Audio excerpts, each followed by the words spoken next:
আমার সংসারে অনেক অশান্তি, শান্তি ফেরানোর কোনো মাধ্যম আছে কিনা, বা সংসারে অশান্তি দূর করবার জন্য কাউন্সিলিং এর দরকার।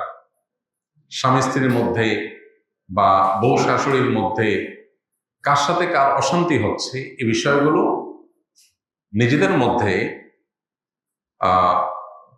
বোঝাপড়া বাড়ানোর জন্য, সমস্যাগুলো দূর করার জন্য নানাবিধ কাউন্সিলিং এর উদ্যোগ হওয়া উচিত। মধ্যস্থতাকারীদের মাধ্যমে সমাধান করার চেষ্টা করা উচিত। আমাদের দেশে এই সমাধানের পথটা খুব একটা নাই।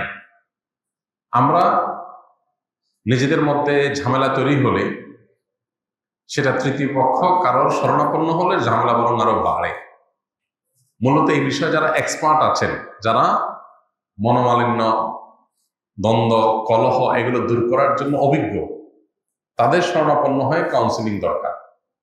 আমরা আসুন্নাহ ফাউন্ডেশন থেকে ভাবছি যে আলেম ওলামা এবং যারা এক্সপার্ট আছেন তাদেরকে কাউন্সিলিং শিখাবো, যাতে করে তারা পারিবারিক কলহ, দ্বন্দ্ব এগুলো মেটাবার এই কাজটা করতে পারেন ট্রেনিং নিয়ে।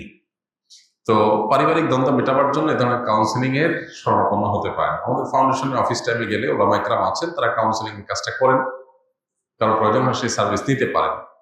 তবে সমস্যা এবং কলহের কারণ এগুলো যদি বিস্তারিত জানা যায়, তখন সেই হিসাবে পরামর্শ দেওয়াটা সহজ হয়। এখানে যেহেতু আমভাবে বলেছেন সংসারে অনেক অশান্তি, সেটা দূরের উপায় কি, তো এটা বলা কঠিন। আসলে অশান্তি কোন ধরনের, তাহলে সে ধরনের পরামর্শ দেওয়া যাবে। তবে একটা কথা এখানে প্রসঙ্গত বলে রাখা যায়, সেটা হলো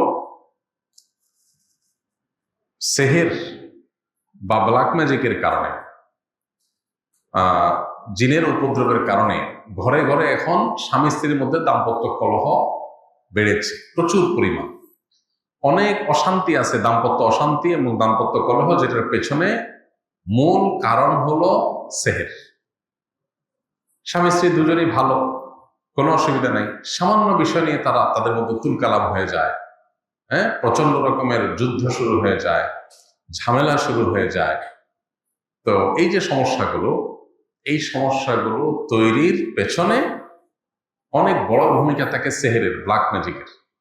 যদি ঠিকমতো রুকিয়া করা হয়, ঝাড়ফুঁক করা হয় শরীর সম্মত উপায়ে, তাহলে এটা সমাধান হয়।